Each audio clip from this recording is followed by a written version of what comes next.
Hello बच्चों, मैं लखन सैनी राजस्थान सरकार और वेदांता के CSR इनिशिएटिव ई कक्षा में आपका स्वागत करता हूं, जिसके टेक्निकल पार्टनर हैं मिशन ज्ञान।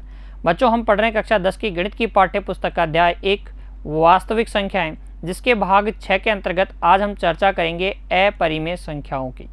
देखिए बच्चों, अपरिमेय संख्याएं हम सभी जानते हैं किसे कहेंगे।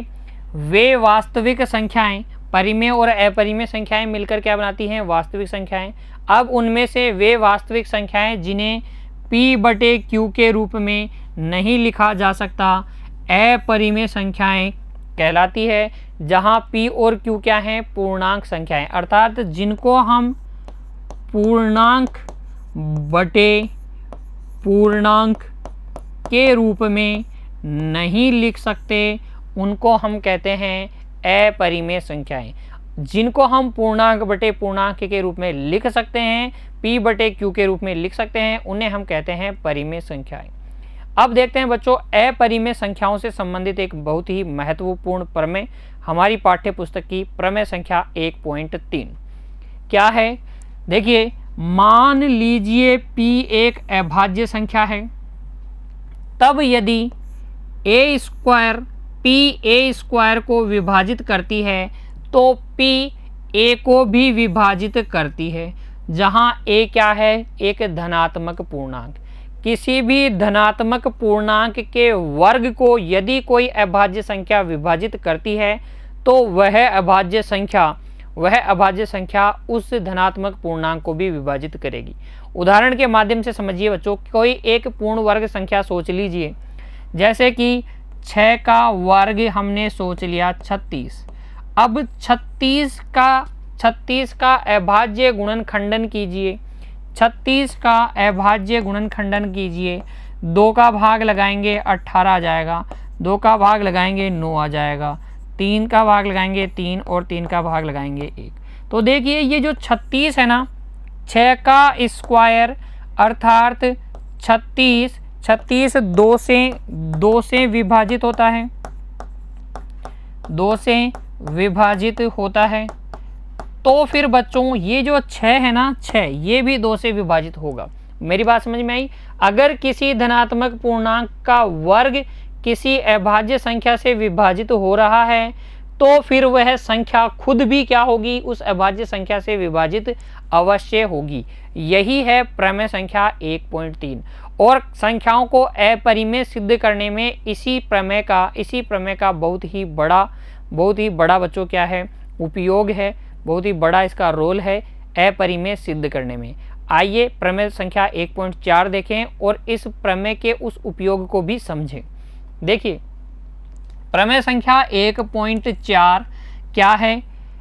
√2 का वर्गमूल एक अपरिमेय संख्या है, तो इसको सिद्ध करने के लिए हम काम में लेंगे प्रमेय संख्या 1.3 को। कैसे? प्रमेय संख्या 1.3 क्या है, अगर किसी संख्या के वर्ग में कोई अभाज्य संख्या P का भाग जा रहा है तो फिर उस संख्या में भी A का भाग जाता है।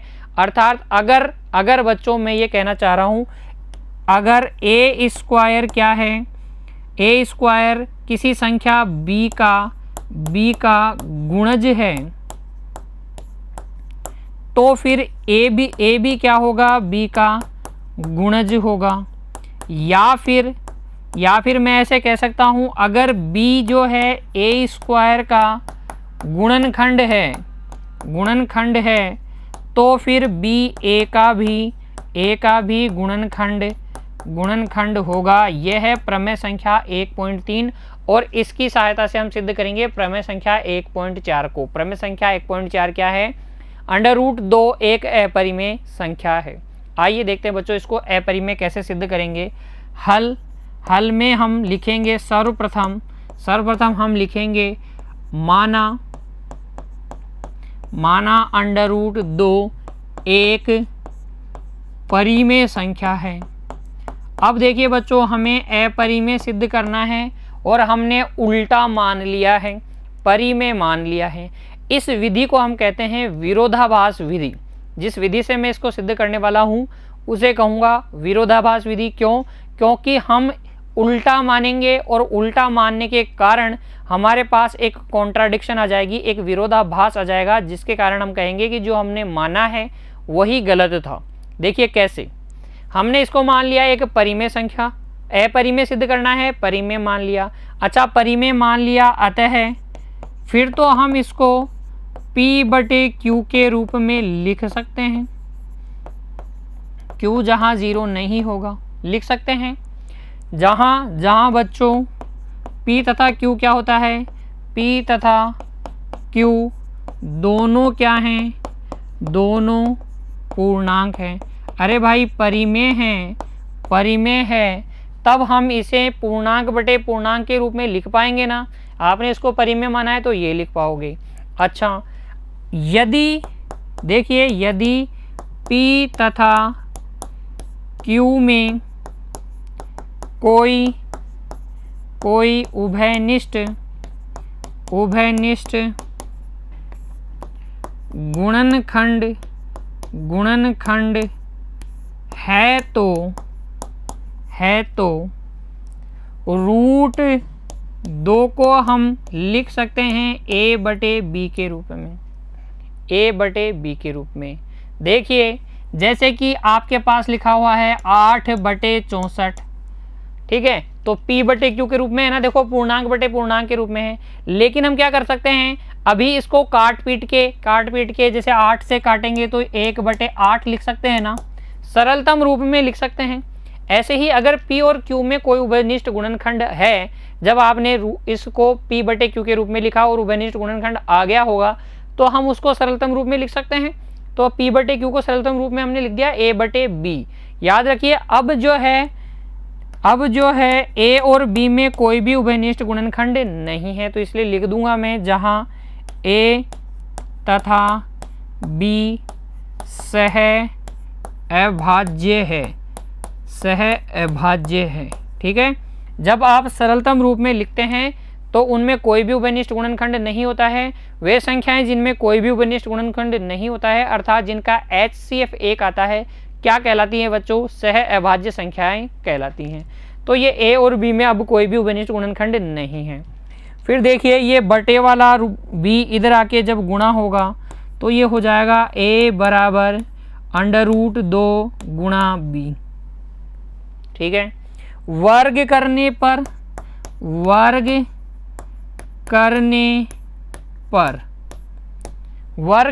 पर आपको मिल जाएगा A² बराबर 2 गुणा B²। समीकरण संख्या 1। क्या वर्ग करने पे रूट हट जाएगा, √2 का वर्ग क्या होता है 2, ठीक है। अब ध्यान दीजिएगा A² इक्वल टू क्या लिखा हुआ है 2 गुणा B²। इसका मतलब 2 को B² से गुणा करने पे A² प्राप्त होगा, या मैं कह सकता हूं 2 क्या है A² का गुणनखंड है। क्या कह सकता हूं, जहां से मैं कह सकता हूं 2 जो है A² का गुणनखंड है। अच्छा, और अभाज्य संख्या भी है 2, तो 2 अभाज्य संख्या है जो A² का गुणनखंड है, अर्थात 2 जो है A² को पूर्णतया विभाजित करती है। तो याद कीजिए प्रमेय संख्या 1.3 अभी मैंने आपको बताया, जो A² को विभाजित करती है, परिमेय अभाज्य संख्या जो A² को विभाजित करती है वो A को भी विभाजित करती है। अतः मैं लिख दूंगा 2 A का भी गुणनखंड है, A का भी गुणनखंड है, ठीक है। अतः A बराबर 2 गुणा K, जहाँ K क्या है, एक पूर्णांक है। K क्या है बच्चों, एक पूर्णांक है। तो देखिए यहाँ समझिए 2 क्या करता है, A को पूर्णतया विभाजित करता है, तभी तो इसका क्या है गुणनखंड है। तो देखिए जब आप 2 का भाग लगाएंगे A में तो K बार जाएगा, शेषफल 0 आएगा। कितनी भी बार जा सकता है ना। फिर A को लिखा जा सकता है 2 गुणा K प्लस R यानी कि 0। तो A को हम क्या लिख सकते हैं 2K के रूप में लिख सकते हैं। फिर हम लिखेंगे A का मान समीकरण 1 में 1 में रखने पर समीकरण 1 क्या थी बच्चों? समीकरण 1 थी a स्क्वायर बराबर 2 गुणा b स्क्वायर। तो यहाँ से देखिए 2 गुणा k का होल स्क्वायर बराबर 2 गुणा क्या b स्क्वायर, 2 गुणा b स्क्वायर। ये हो जाएगा 4 गुणा k स्क्वायर बराबर 2 गुणा b स्क्वायर। 2 से काटा तो ये 2 आ गया। ये आ जाएगा 2 गुणा k स्क्वायर बराबर b स्क्वायर। और यहाँ से हम लिख सकते हैं 2 क्या है, b स्क्वायर का गुणनखंड है। 2 जो है b स्क्वायर का गुणनखंड है। और प्रमेय संख्या 1.3 से हमें पता है जो b स्क्वायर का गुणनखंड होती है अभाज्य संख्या, वो b का भी गुणनखंड होती है।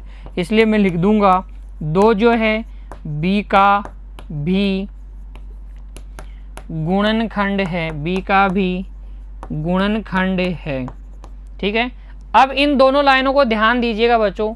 यहाँ आपने बोला 2a का गुणनखंड है और यहाँ आप बोल रहे हैं 2b का भी गुणनखंड है। अतः आप कह रहे हैं 2a तथा b का उभयनिष्ठ गुणनखंड है, उभयनिष्ठ गुणनखंड है। क्यों है उभयनिष्ठ गुणनखंड? क्योंकि देखिए, वापस से समझिए, आपको अपरिमेय सिद्ध करना था, आपने परिमेय माना तो इसको p बटे q के रूप में लिख सकते हैं। अब p और q में अगर कोई कॉमन फैक्टर है तो काट के a बटे b के रूप में लिख सकते हैं। b को इधर पक्षांतरित कर दिया तो a बराबर √2 गुणा b हो गया, √2 गुणा b हो गया बच्चों। फिर वर्ग करने पे a स्क्वायर बराबर 2 गुणा b स्क्वायर हो गया। इसका मतलब 2 जो है a स्क्वायर का गुणनखंड है। 2 एक अभाज्य संख्या है और प्रमेय संख्या 1.3 से हमें पता है अगर कोई अभाज्य संख्या a स्क्वायर का गुणनखंड है तो वो a का भी गुणनखंड होती है। तो यहाँ से 2 a का गुणनखंड हो गया। अच्छा, 2 a का गुणनखंड है तो 2 को इस a को हम मान सकते हैं 2 गुणा k के रूप में। फिर इस a के इस मान को हमने समीकरण 1 में रख दिया। वहाँ से 2 गुणा k स्क्वायर बराबर b स्क्वायर आ गया, जिससे हमें पता चला कि 2 तो क्या है, b स्क्वायर का भी गुणनखंड है। ठीक है, और जो b स्क्वायर का गुणनखंड होगा अभाज्य संख्या, वो b का भी गुणनखंड होगा, तो 2b का भी गुणनखंड हो गया। अतः मैंने लिख दिया कि 2a और b का उभयनिष्ठ गुणनखंड है, दोनों में है इसलिए उभयनिष्ठ है। लेकिन ये क्या है बच्चों, एक विरोधाभास है, तो लिख देंगे जो कि एक विरोधाभास है। क्यों है विरोधाभास? देखिए, यहाँ आपने कहा था ये दोनों क्या हैं, सह अभाज्य। a और b क्या हैं, सह अभाज्य, अर्थात इनमें कोई भी उभयनिष्ठ गुणनखंड नहीं है। फिर यहाँ आप कह रहे हैं कि 2 इनका उभयनिष्ठ गुणनखंड है, तो ये क्या है, एक विरोधाभास है, कॉन्ट्राडिक्शन है, उल्टी बातें हैं। जिसका कारण क्या है, जिसका कारण प्यारे बच्चों हमारी गलत परिकल्पना है, गलत परिकल्पना है। अतः √2 एक क्या है बच्चों, अपरिमेय संख्या है, अपरिमेय संख्या है। क्योंकि अगर आप इसको परिमेय मानोगे तो फिर ये कॉन्ट्राडिक्शन होगा, विरोधाभास आएगा। सह अभाज्य होने के बावजूद उसमें आप उभयनिष्ठ गुणनखंड दिखा पा रहे हैं, इसका मतलब विरोधाभास है। क्यों है? क्योंकि आपने गलत चीज मानी है। √2 को परिमेय मानना गलत है, इसका मतलब √2 एक क्या है, अपरिमेय संख्या है बच्चों। अब देखिए, इन दोनों प्रमेयों पर आधारित उदाहरण करते हैं, फिर हम करेंगे बच्चों प्रश्नावली 1.3। तो देखिए, हमारी पाठ्य पुस्तक का उदाहरण संख्या 9 क्या है, √3 एक अपरिमेय संख्या है। √3 को अपरिमेय सिद्ध करना है। वैसे ही जैसे हमने प्रमेय संख्या 1.4 को सिद्ध किया था, इसको सिद्ध कर लेंगे। सर्वप्रथम हम क्या लिखेंगे हल में, देखिए हम लिखेंगे माना कि √3 एक परिमेय संख्या है। अपरिमेय सिद्ध करना है तो विरोधाभास वाली विधि, इसलिए क्या मान लेंगे, परिमेय मान लेंगे। अतः बच्चों अंडर रूट 3 बराबर हो जाएगा P बटे Q, Q not equal to 0, जहाँ P तथा Q दोनों क्या हैं, दोनों बच्चों दोनों हैं पूर्णांक। P तथा Q दोनों पूर्णांक है। परिमेय मानने का अर्थ ही यह है कि पूर्णांक बटे पूर्णांक के रूप में आप लिख सकते हैं। अब यदि P तथा Q में कोई उभयनिष्ठ गुणनखंड है तब हम लिख सकते हैं अंडर रूट 3 को a बटे b के रूप में। यहाँ से a बराबर हो जाएगा अंडर रूट 3 गुणा b, और यहाँ से a स्क्वायर बराबर हो जाएगा 3 गुणा b स्क्वायर। कैसे? दोनों ओर वर्ग करने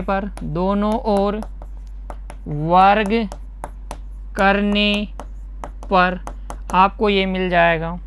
अतः ये जो 3 है a स्क्वायर का क्या है, गुणनखंड।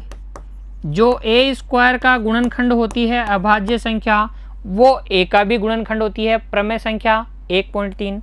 यहाँ से लिख दूंगा 3 a का भी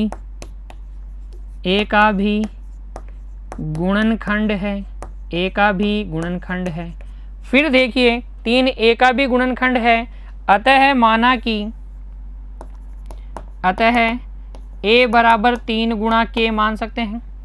फिर a का मान समीकरण संख्या 1 में रखने पर लिख देंगे a का मान समीकरण 1 क्या है, समीकरण 1 a स्क्वायर बराबर 3 गुणा b स्क्वायर, a स्क्वायर बराबर 3 गुणा b स्क्वायर में रखने पर, ठीक है। a की जगह आप लिख देंगे 3k, तो ये हो जाएगा 3k का होल स्क्वायर बराबर 3 गुणा b स्क्वायर। यहाँ से देखिए 9k स्क्वायर बराबर 3 गुणा b स्क्वायर, और यहाँ से 3k स्क्वायर बराबर b स्क्वायर, जिससे आप लिख देंगे 3 जो है b स्क्वायर का गुणनखंड है, 3 जो है b स्क्वायर का गुणनखंड है। अच्छा, 3 अभाज्य संख्या है, b स्क्वायर का गुणनखंड है, प्रमेय संख्या 1.3, ये b का भी क्या है, गुणनखंड। तो हम लिखेंगे 3 b का गुणनखंड है। अब देखिए यहाँ से स्पष्ट है कि 3a और b दोनों का उभयनिष्ठ गुणनखंड है, तो लिख देंगे स्पष्ट है कि 3a तथा b दोनों का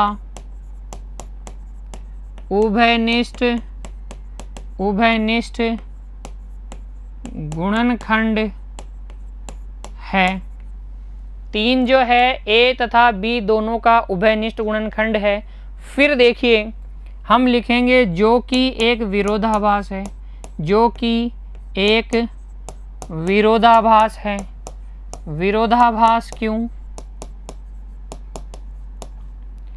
विरोधाभास क्यों? क्योंकि यहाँ आपने क्या लिखा था, सरलतम रूप में लिखा था।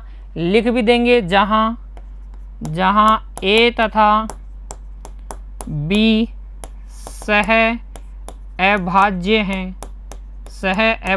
हैं। क्योंकि आपने उभयनिष्ठ गुणनखंड है तो a काट के तो a बटा b लिखा, तो ये सह अभाज्य हैं। फिर आप कह रहे हैं कि इनमें क्या है, उभयनिष्ठ गुणनखंड है, तो ये एक विरोधाभास है, जिसका कारण क्या है, जिसका कारण बच्चों हमारी गलत परिकल्पना है,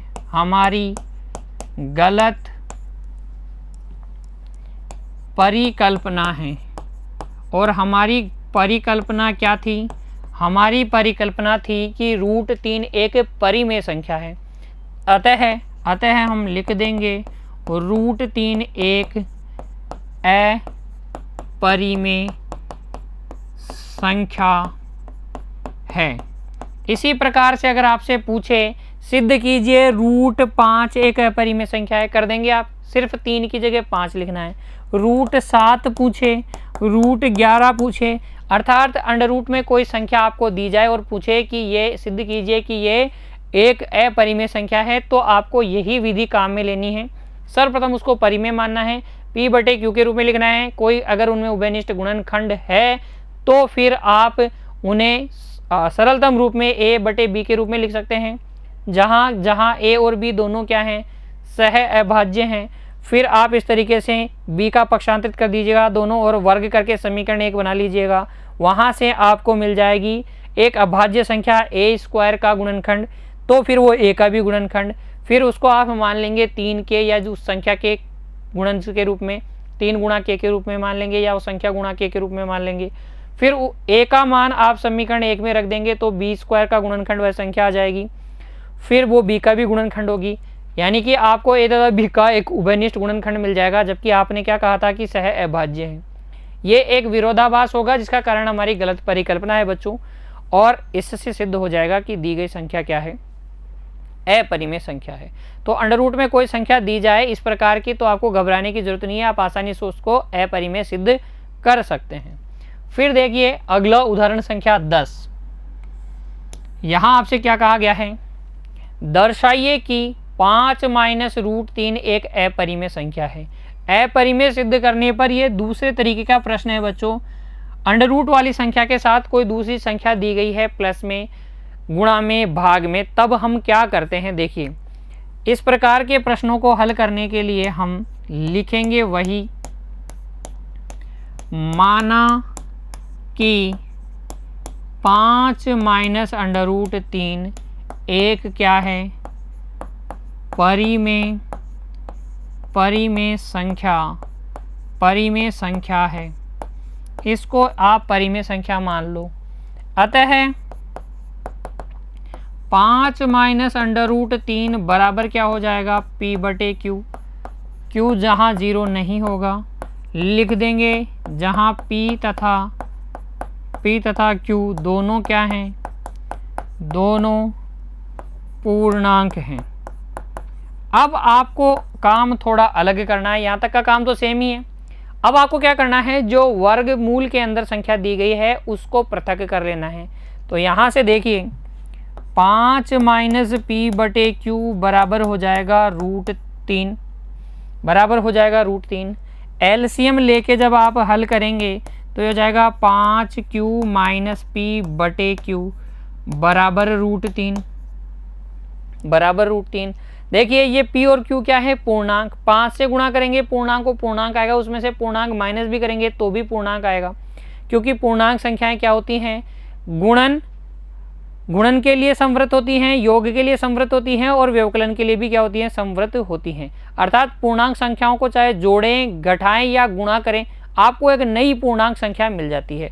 यहाँ से आपको मिल जाएगा पूर्णांक बटे पूर्णांक बराबर √3।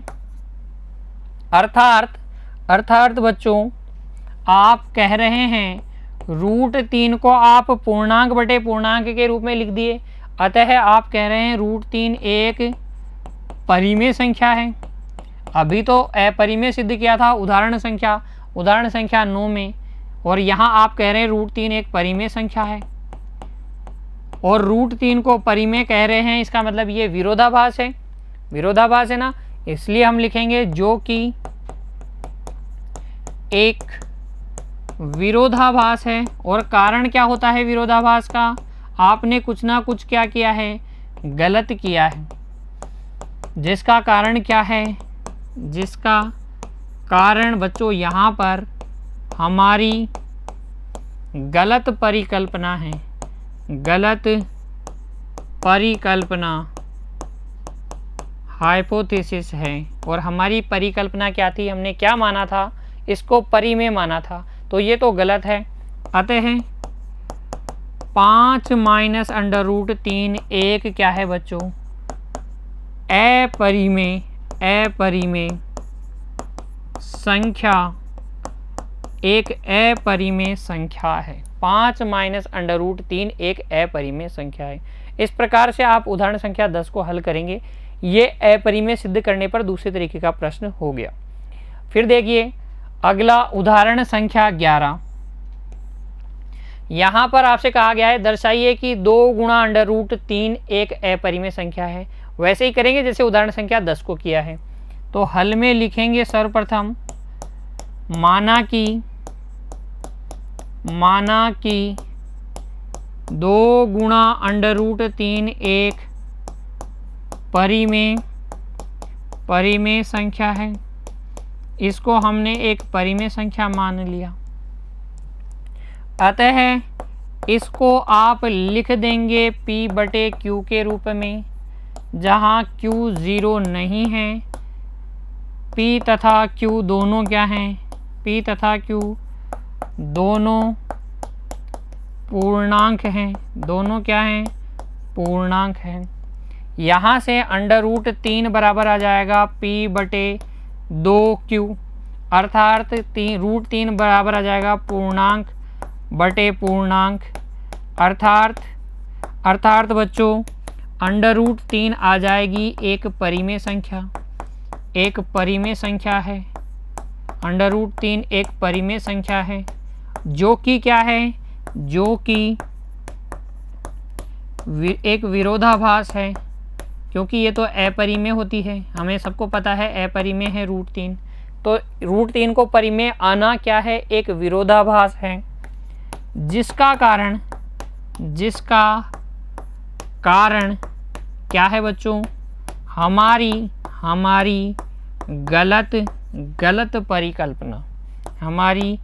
गलत परिकल्पना है। अतः 2 गुणा रूट 3 एक अपरिमेय संख्या है। एक अपरिमेय संख्या है बच्चों। इस प्रकार से हम दर्शा सकते हैं। हैंस प्रूव इति सिद्धम। ठीक है, तो ये थी अपरिमेय संख्याओं की परिभाषा और इस पर आधारित कुछ प्रश्न। प्रमेय संख्या 1.3 और 1.4 आपको अच्छे से समझ में आ गई होगी। उदाहरण संख्या 9, 10 और 11 भी हमने हल किए बच्चों। उम्मीद करता हूँ ये सब आपको अच्छे से समझ में आ गए हैं। आप पुनः इनको दोहराएंगे। खुश रहिए बच्चों, धन्यवाद।